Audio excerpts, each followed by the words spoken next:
Should be, yes, the recording has started. And Roman, please take it over. Thank you. And to invite the committee chair. Thank you.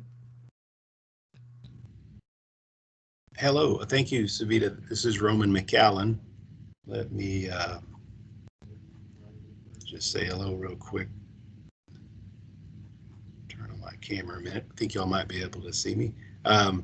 So this is Roman McAllen. I want to thank you for joining us this morning. It's about 10:36. It sounds like we have a pretty good number of the focus group people in here. Do we just on a tech housekeeping rule, Savita, you normally like to check roll on who's here with the focus group? Yes, we can do that. If I may. I can take a shot at it. Yes, please go ahead. I'm just looking down the list here. So I see a Mr. David Abraham here. I believe you were on the task force. Yes, I'm here. It's Dr. David Abraham. Dr. David Abraham. Thank you, Dr. David Abraham. Thank you for joining us. And then I see Matthew Camp, Mr. Matthew Camp. I'm here. Good morning. Good morning. Good morning. I see a Mr. Peter Friedman. I'm here. Good morning. Good morning. I think I saw Zion, and I believe she's on the task force. Or did I? Savita, I may have lost my track of who all there. I see those three. We have Sandy Stevens on the call. Okay. We have Minette Bozel on the call. And we have Rob Haler and Steve Curry on the call as well through phones. And we have Chris Davis on the call. That's Curtis Davis. Sorry, yes, Curtis Davis. Yeah, and I wasn't able to add my name to this Teams, I think because I'm not a user. I'm a guest. You need to add my name. And we do see, it actually says C. Davis, Mr. Davis, so at least we've got that part. Did I miss anybody calling out your name? Please go ahead and introduce yourselves.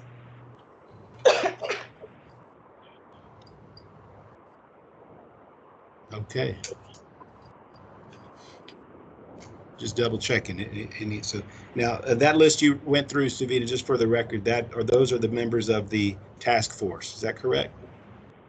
Yes. Okay, thank you. Thank you very much.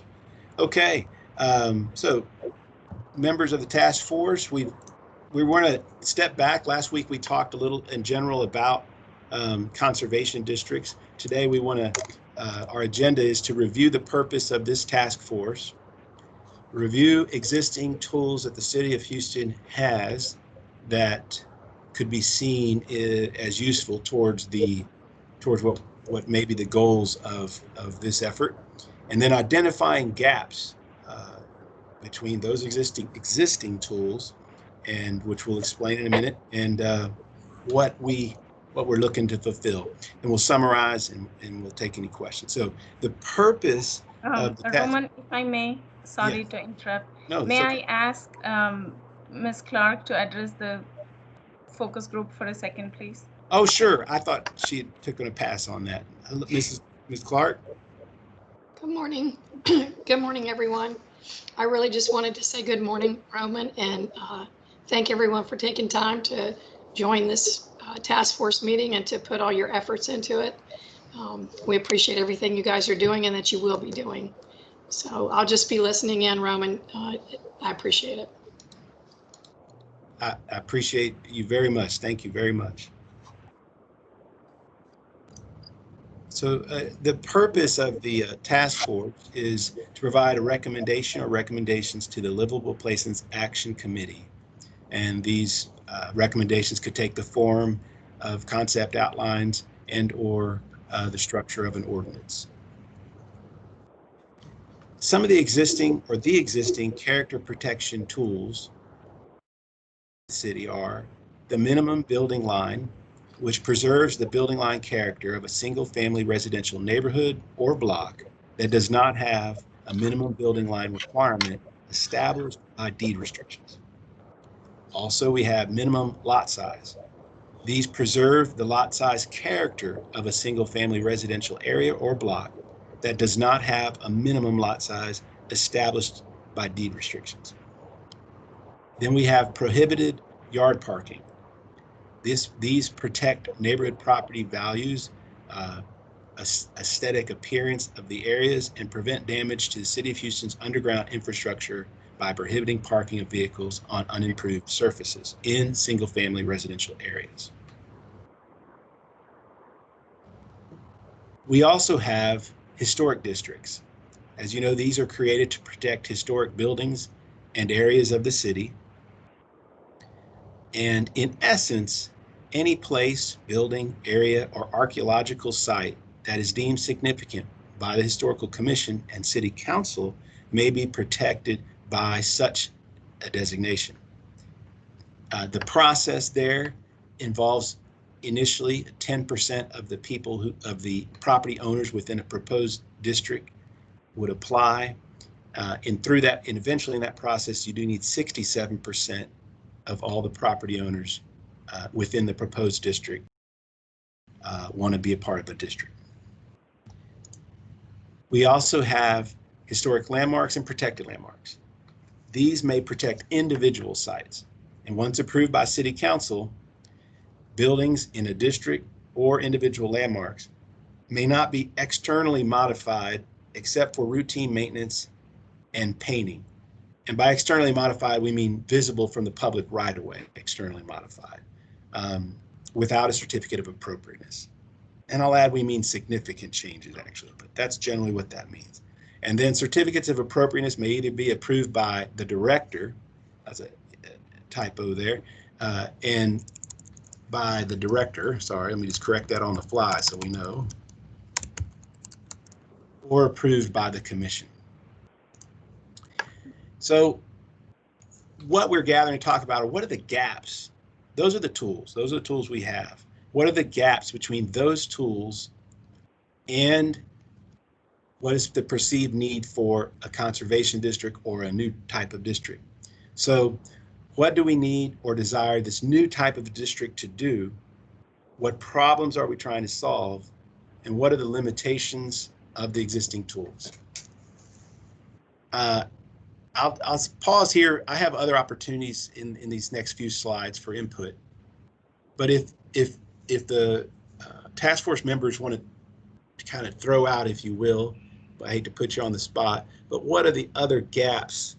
What are gaps that you feel may exist between the existing tools the City of Houston has, which could be seen as preserving, which help to preserve character and place, and what we're needing to achieve?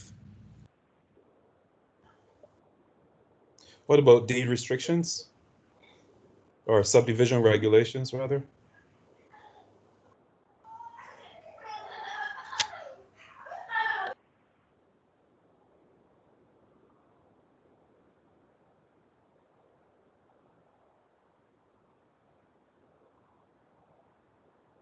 Any thoughts on that? Looks like I bounced out for just a minute there, but the system corrected itself. But anybody have any thoughts about that? What about subdivision regulations?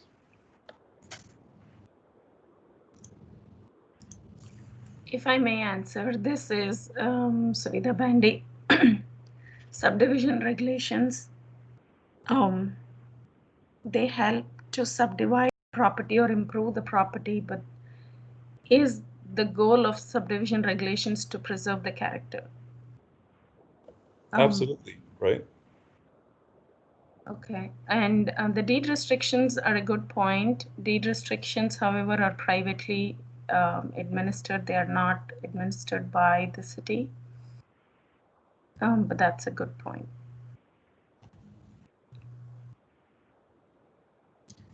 All right, well, look, we can, and we'll think, I think this will begin to, I'm sorry, somebody say something. I think these will begin to answer themselves going further, so I'm going to go to the next slide. So here are some concerns Roman, that. we have a hand up. Sorry. Oh, sure. Go ahead. Escobar. Go ahead, Ms. Escobar. Yes. Can you guys hear me? Yes. Okay. Sorry to interject right where you were getting ready to transition, but I guess when you ask about the gap, I don't know if this is a regulation specifically, but my understanding of what gaps exist as far as preserving the character of the neighborhood. Obviously, I'm speaking as it relates to Freedmanstown because I am with the Freedmanstown Conservancy.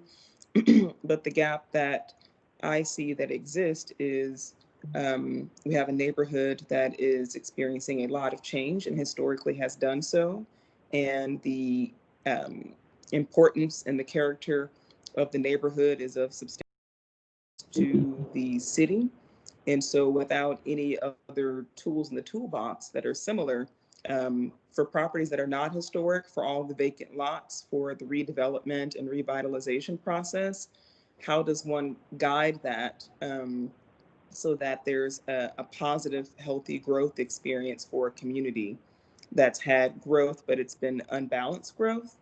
So to me, a conservation district seems like it would be an interesting tool to try to assist in stewarding a neighborhood in a direction without zoning, without costly restrictions of some sort or impediments. It just offers a pathway, kind of like design guidelines, but with conservation as the focus. So that's not a specific gap. It's just how do we solve the problem of redevelopment, revitalization, but have it be with some sense of intention and master plan to conserve the character and to promote that character. So that's just my thought, at least.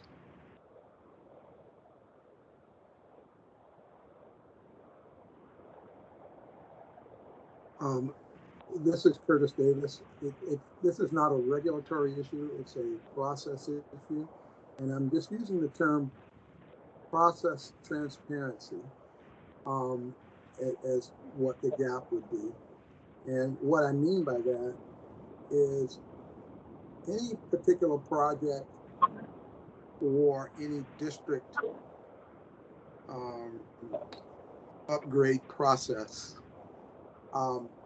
will have an impact on conservation related issues. So an area may or may not be a conservation district or may not intend to be a conservation district, but each of the areas of concern ought to have some kind of characteristic that is defined and mapped. And that any process or project that's going on, like what we're doing today, should be able to be identified and the timetable for that process clear. So you could go online and say that there are a group of people who are interested in developing this area as a conservation district, and here they are in the process. Or a project proponent can start a process, and it's clear that they have started their project, and anyone can go online and see where they are in the process. And if an issue comes up of impact on conservation districts or impacts of concern for areas that are either designated as conservation districts or in the process, that can be seen and understood. So again, just really creating a database that's tied to a GIS system, any of Esri's tools or ArcGIS tools that could be online and somewhat dynamic, that people could see what's going on in a very dynamic way. So this is all about visibility of the problem and having a common platform to see what's going on.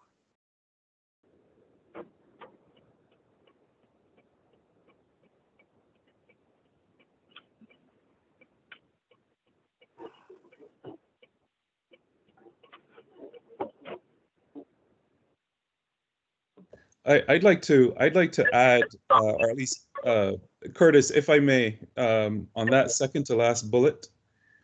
This is Commissioner Abraham. on that second to last bullet where Yeah. it says impact of concern, Curtis, would we I mean, in terms of recommending an edit to that, I'm wondering if we're talking about specifically when we talk about impacts of concern, I wonder if we can make it impacts of proposed tool or proposed ordinance. And that way we're defining more, I think, acutely when we say what concern is, right? People want to know how this thing is going to impact my property or my area.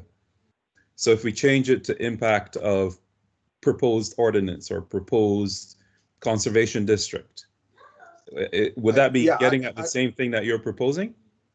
I'd embrace that as a friendly amendment. Yeah, it gets at, I had a few other things in mind, but I think being more precise is helpful. I had a broader set of concerns when I noted that had to do with cultural protection, that is particularly neighborhoods that are undergoing displacement. But I like your amendment, your suggestion, because it makes it more precise. And I think wherever we can be precise in this process is helpful.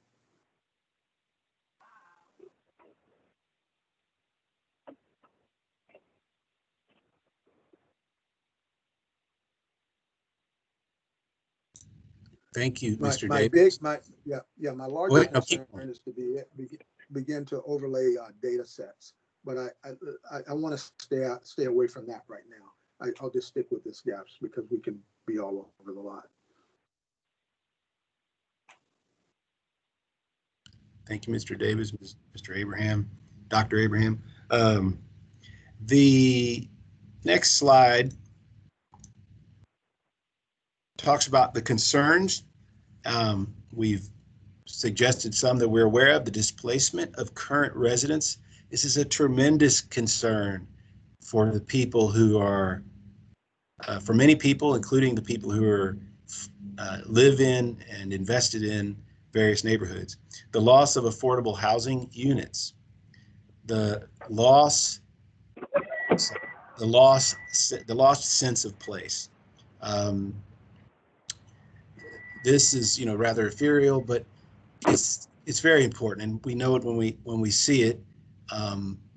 And then incompatibility with the existing character, so redevelopment or new development in neighborhoods, and then loss of historic resources. Of course, this, as a preservation officer for the city, is my really I see this as my number one concern: the loss of historic resources.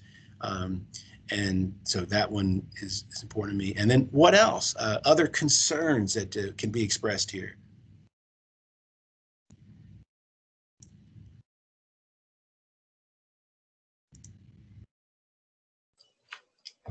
This is Minette Basil speaking. I think the loss of a sense of community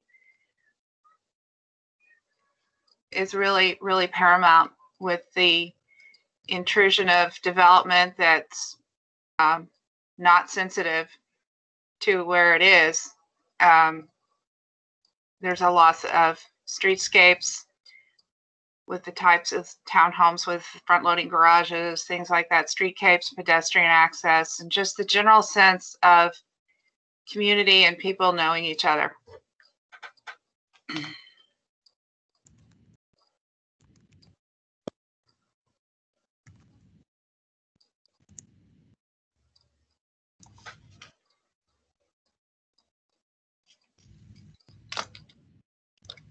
What other, thank you, Chair Basil, what other concerns when we think about areas of the city that have not been protected by either historic districts or these other tools?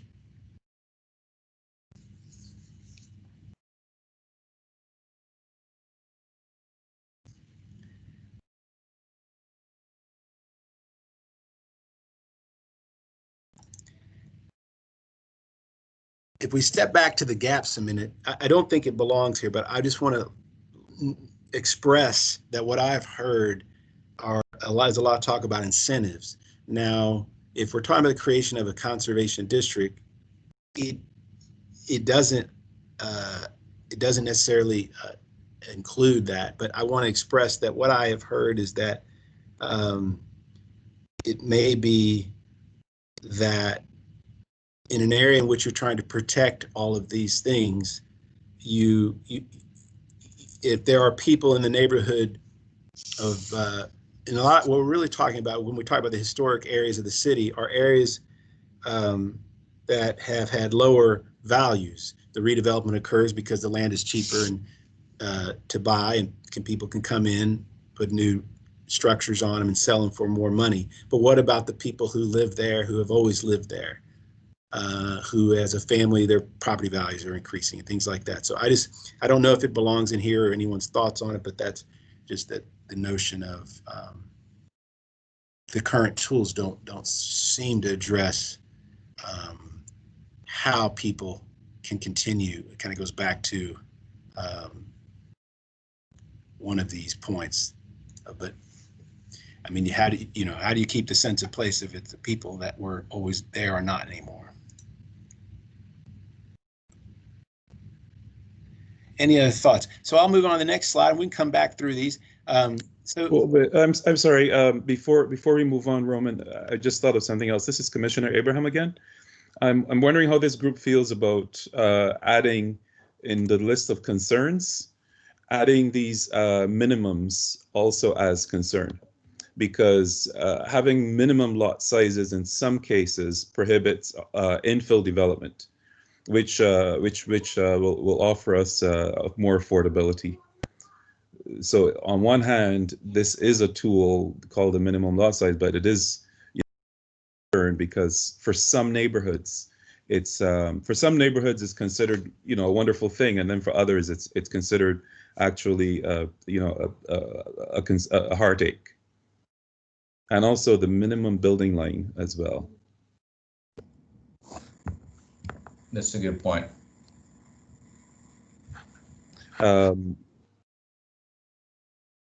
We're talking about neighborhoods. However, also in some neighborhoods, we have commercial property.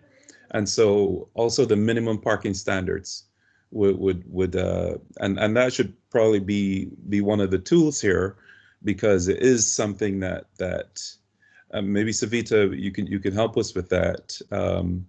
Should the minimum parking standards also be listed as one of the tools?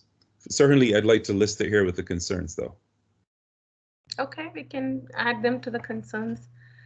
I kind of agree that having the minimums can be a concern if you're thinking about redevelopment and also preserving the character.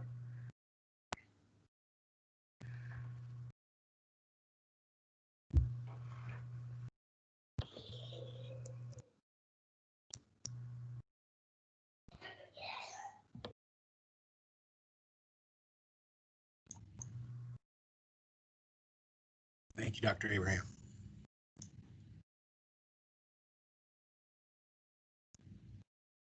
So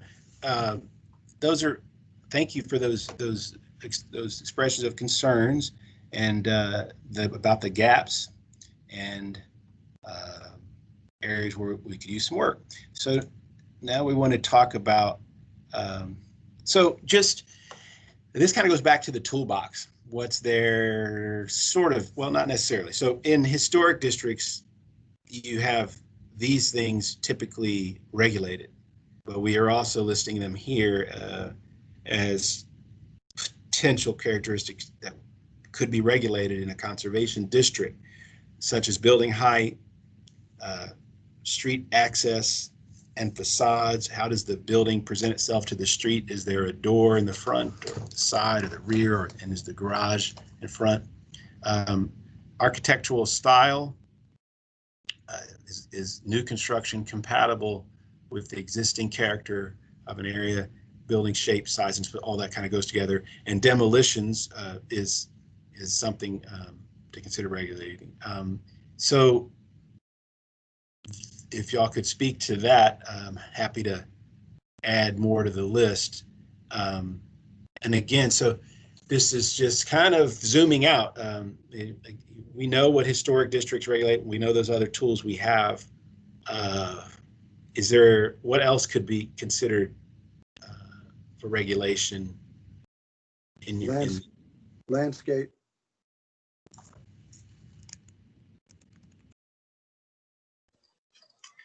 I would add setbacks, either front and or sides and rear.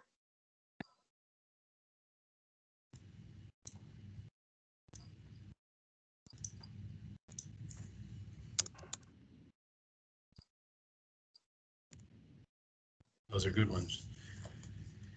I had images of these, but the technology, I have trouble popping them back up. But y'all could imagine, we talk about setbacks in rear, we've all seen it where we have a really large structure going from nearly the lot line to nearly the lot line, front, back, and sides, and rear, immediately next to a bungalow, 25% of a lot.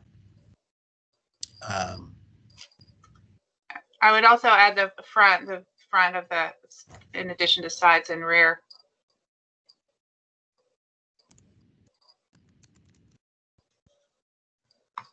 And with landscape, interesting topic. I call in my office a lot from the Nor Hill neighborhood on the historic district side, and someone has put concrete over the entire front yard of a property, and they're asking, how did that work with us? So we're trying to figure out where we've got off the chart. But landscape is impactful.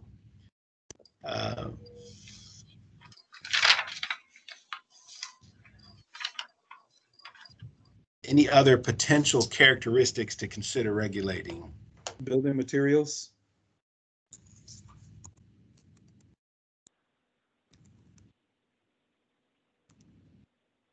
Sorry, you're watching me type terribly. Materials. And I would include as a subset of that as a subset of building materials, color and texture.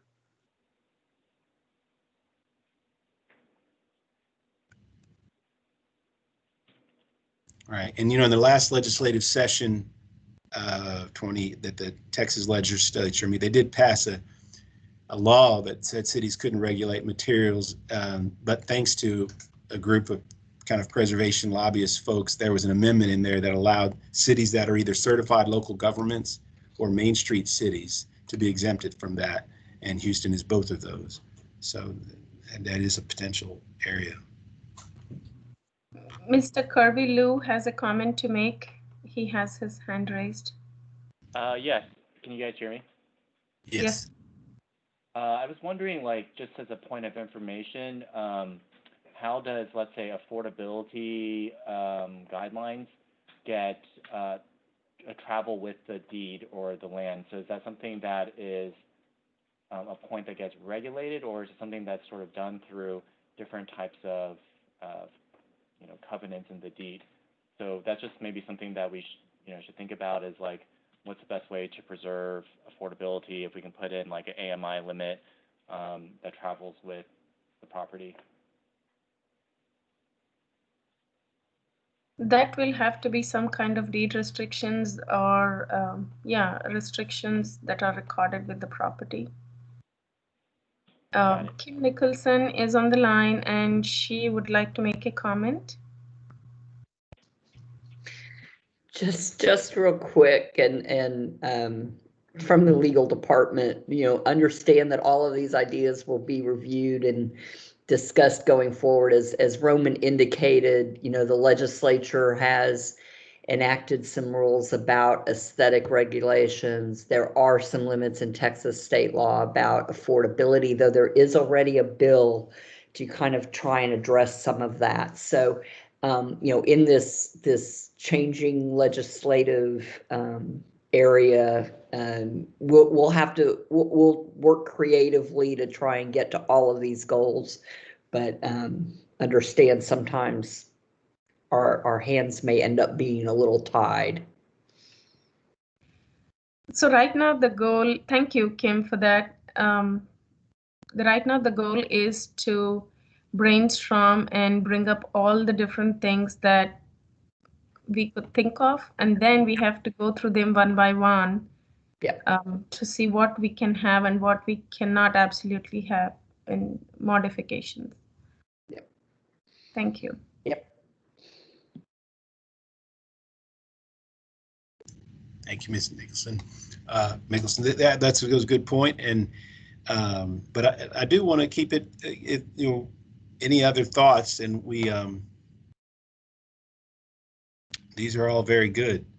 And I'm going to go back through them just from the top down where we started to ask questions. So we asked the question, we talked about the existing tools. Make sure y'all can hear me. Yeah. We talked about the existing tools and the gaps and what we need this potential new tool to do. What problems are we trying to solve? And I really appreciate these new how to guide, read a more balanced way, how to grow more intentionally, and preserve character.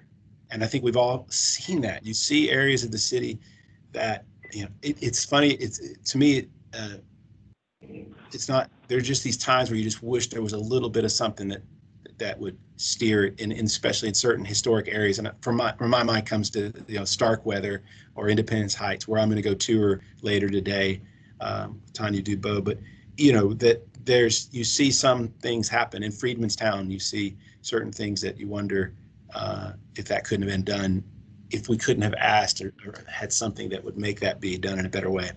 Process transparency, Mr. Davis, thank you so much.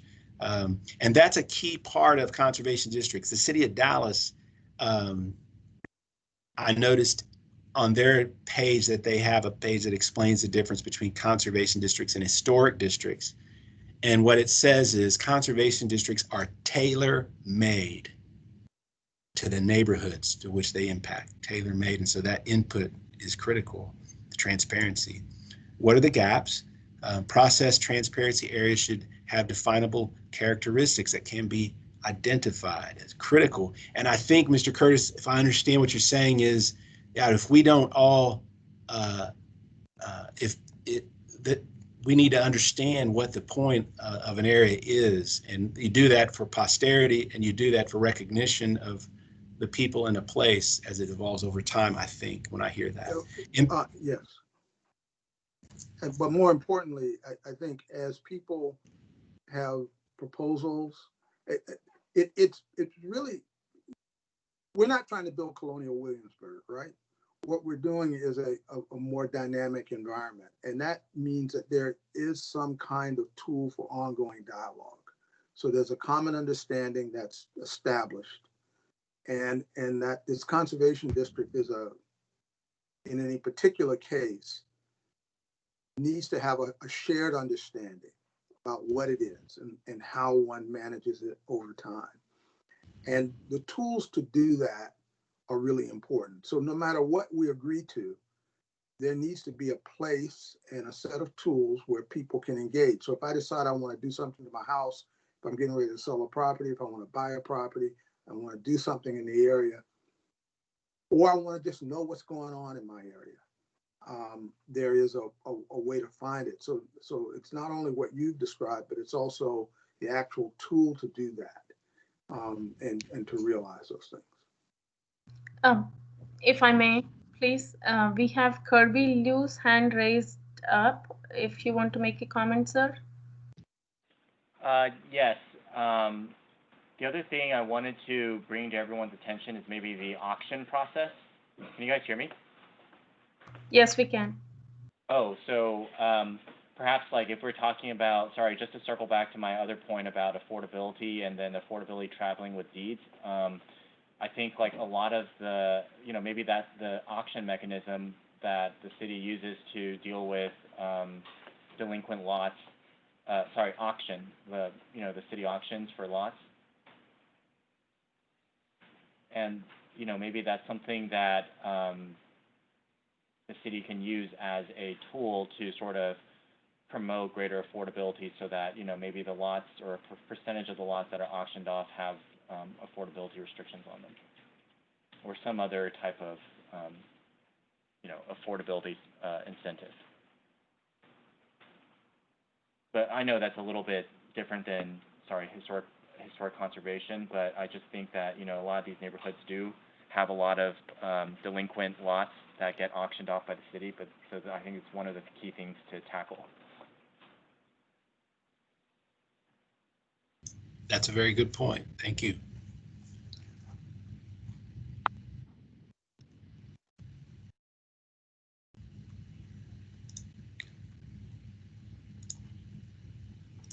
We have a few more hands raised. We have Curtis Davis, and then we have Peter Friedman. I just want to add to that last comment about the auction process. The issue of the land bank and how we use that might come into play here. That in certain conservation district areas, that it goes through the land bank, and that might be a way to help filter that. And a lot of the concerns around affordability and whatnot, sometimes it's just, again, a matter of communication. And that might be a good way to make sure that the intentions and the desire for affordability and character issues can be filtered in that transaction through the land bank, so that rather than direct auction, it goes through the land bank and then out. Right? And so it's a kind of a combination of a mechanism, but also using the land bank more intentionally to help support this, in particular some of the ideas that Mr. Liu put forward. Mr. Friedman. Thank you. I wanted to follow up a little bit more on the affordability side. Right now, the city does have a land trust, which is one access to kind of enable long-term affordability. But if we're looking at a conservation district, I really think that on the affordability side, we got to figure out a way to make it affordable for new building and incentivize building affordable housing, but also for the residents that are already there. You have a situation where as gentrification happens, as new building goes in, you have tax rates increases. So I don't know if this would be beyond the scope, but what about property tax incentives, not only for new building, but also for the possibility of locking in or giving some kind of property tax exemption for other residents in the conservation district? Thank you.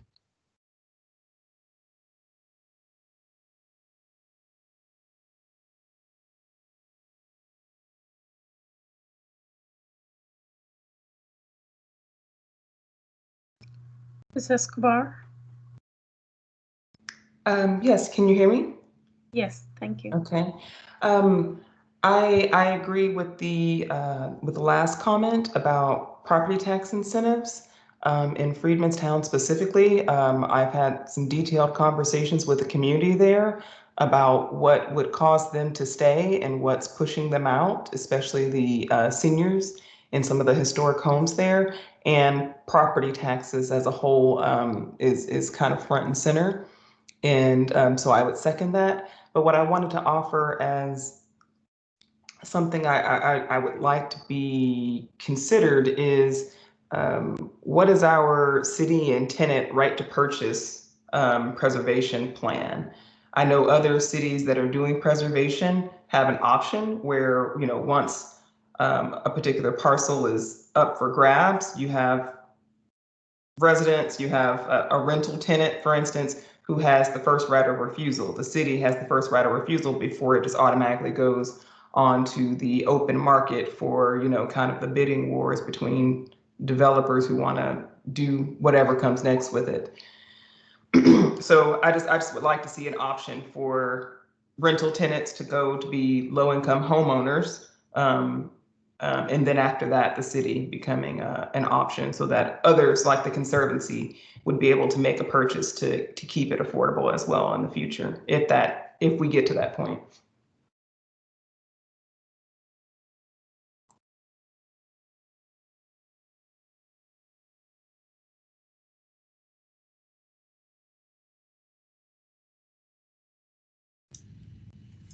Thank you, Ms. Escobar. That's a really good one.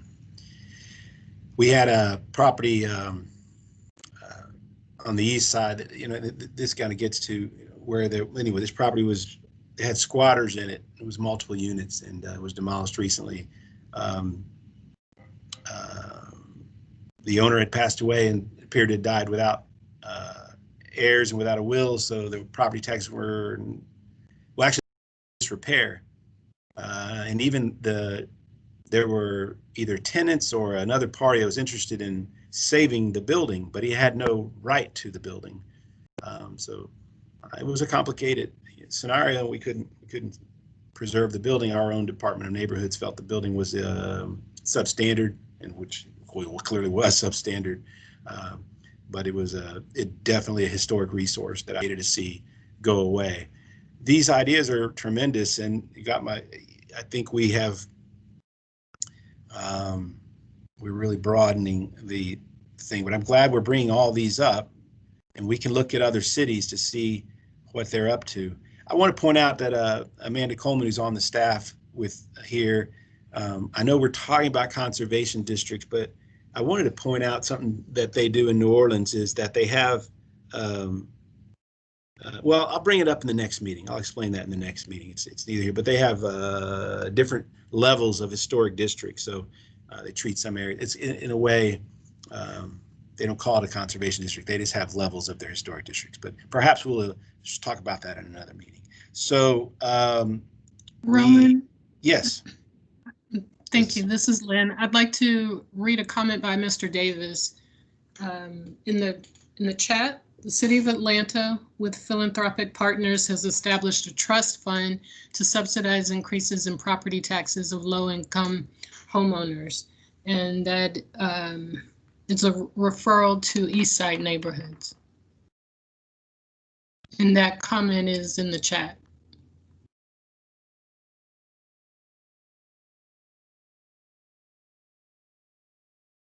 Thank you, Lynn Hansen.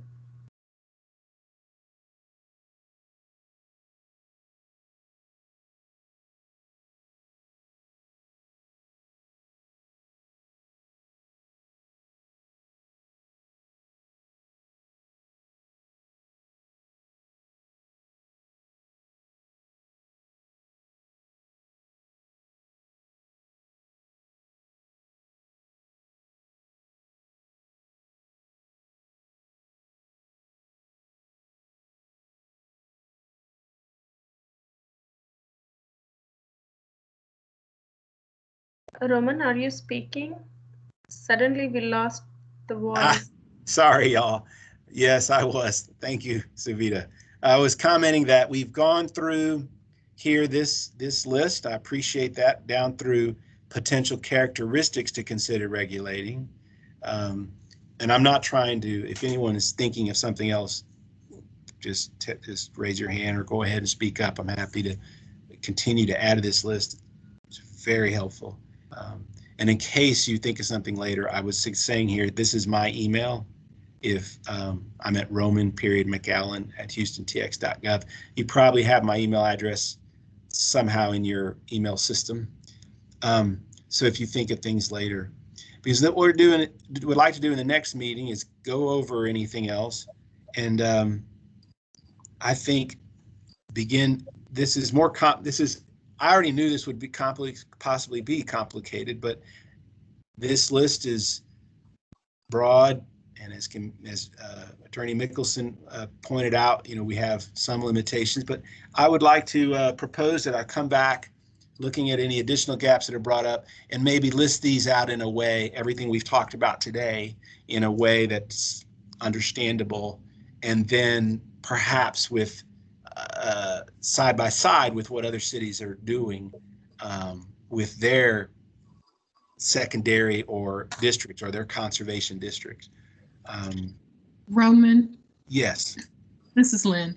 I wanted to comment, there's another chat from committee member Zion Escobar.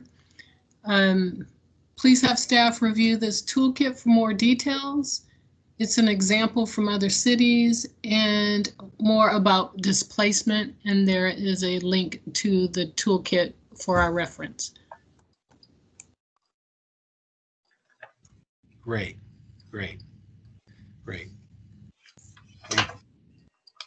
Thank you, Ms. Escobar. And so I don't have a slide that says any other thoughts, so I'll just say here at this point, would anyone like to express any members of the task force, any concerns? And to the other people that are listening, remember, you can always chat in as well. Can we say something, Roman? Yes, please. This is Minette Basil. I chair the Archaeological and Historical Commission. And since this is a week of Thanksgiving, I just want to thank everybody that's on this call.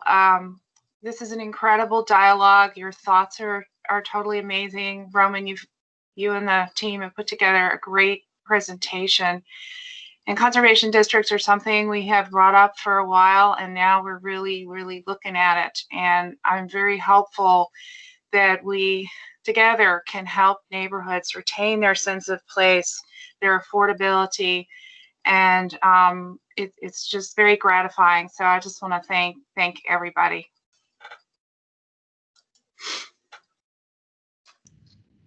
Thank you, Chair Basil. Thank you very much. Appreciate you. So everything you do. I see a hand up on Matthew Camp. Mr. Camp.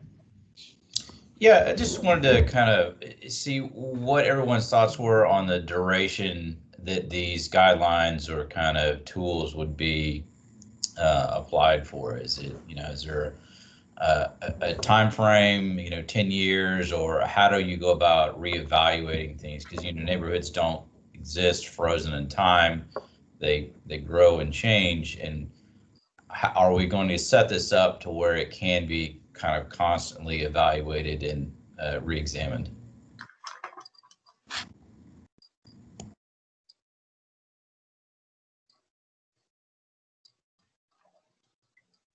Thank you, Mr. Camp. That's a very good point. Very good point. Duration of any part of this. I mean, what the re-examination. That when I think of it, my experience with that is, of course, it comes up in a different way when you have an existing historic district, sometimes where you lose a lot of historic resources over time, and then the district is lost its character. That gets talked about a lot, but it doesn't. I haven't actually seen it happen. It reminds me of a conversation with the National Trust with respect to National Registered Districts. In Denton, Texas, there was a fire on the square while I was there, and eventually, partially the city's fault, we lost historic facade on that square. And so then the number of contributing buildings in that National Registered District fell quite a lot and there was concern that you wouldn't have a national district anymore. So I called around and talked to a lot of people, and they said, well, it's just never happened. We don't take them away. We create them, they get created to memorialize an area, to let people know an area is very important. But I guess the point is it can still be important, even if the so-called historic resources or buildings are gone.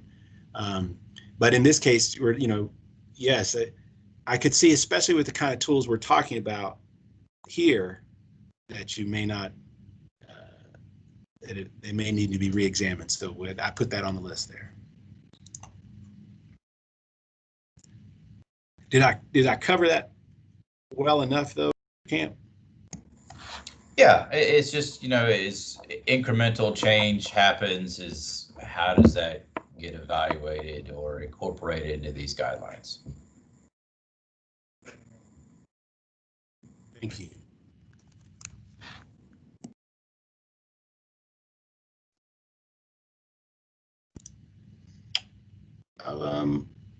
Any other thoughts? Just an associated point to that last point. There's a distinction to be made between re-examining something in a cyclical way versus it automatically sunsetting. And those two things can initiate two levels of activity. And I think they both should be examined.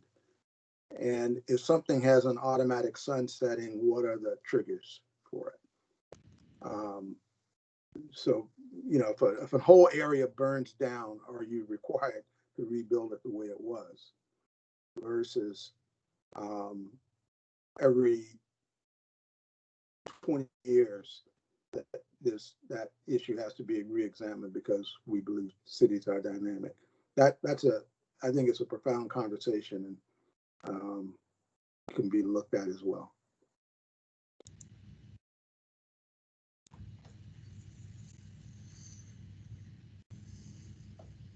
Mr. Friedman? Just wanted to kind of follow up on the idea of regulation versus incentives.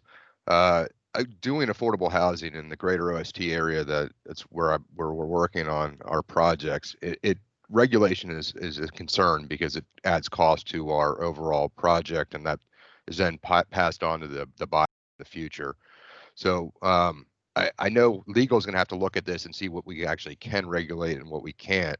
But I'd love to have the opportunity to kind of discuss other ideas for incentives.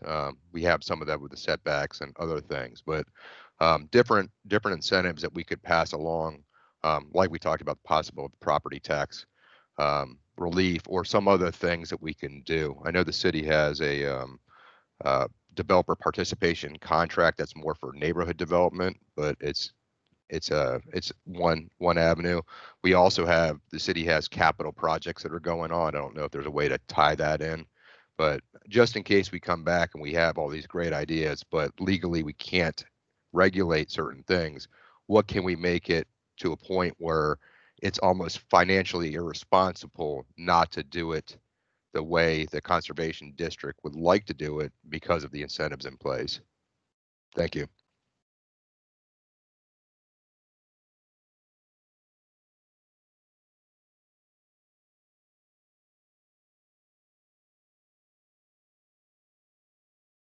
I like the sound of that one. Thank you very much, Mr. Friedman.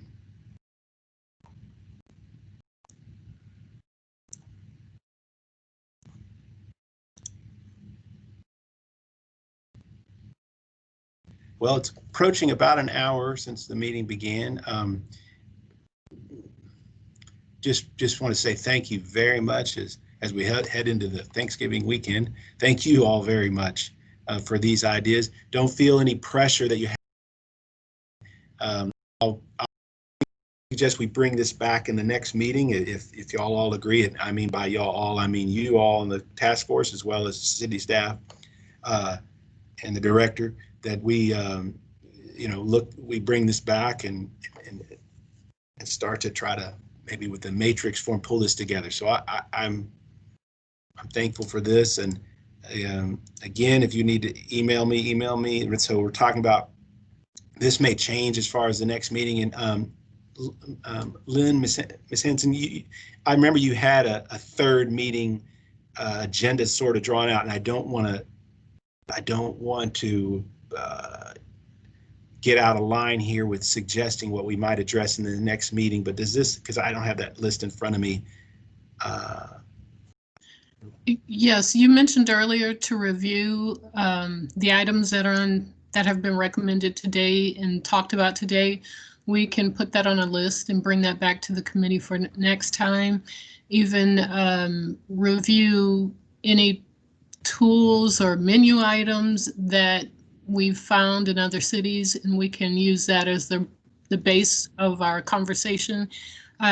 Naturally, I heard some recommendations that talked towards structure, so we may also get into structure. So what time frame do our recommendations have in other types of structural items?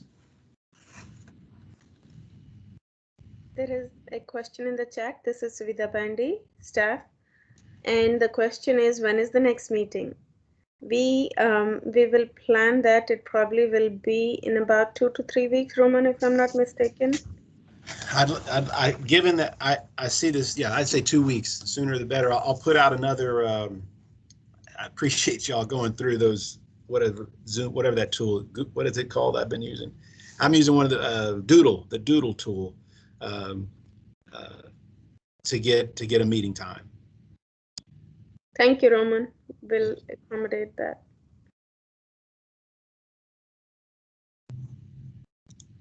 So there we have it. I think it was a really great discussion with everybody. Any other thoughts? Any other thoughts on it? Well, thank you all for very, very much for participating today. I don't have anything else unless someone wants to bring up something for the greater good. I will digest all this with staff and like I said, we'll bring it back. Thank you, Roman. That was great. You got some good insight and ideas, and you did a good presentation. Thank you so much. And everybody have a happy Thanksgiving. Yes, happy Thanksgiving. Thank you. Thank you all. Thank you all for joining us. I'm stopping the recording right now. Thank you. Savita, thank you, staff. Thanks to everybody on the call.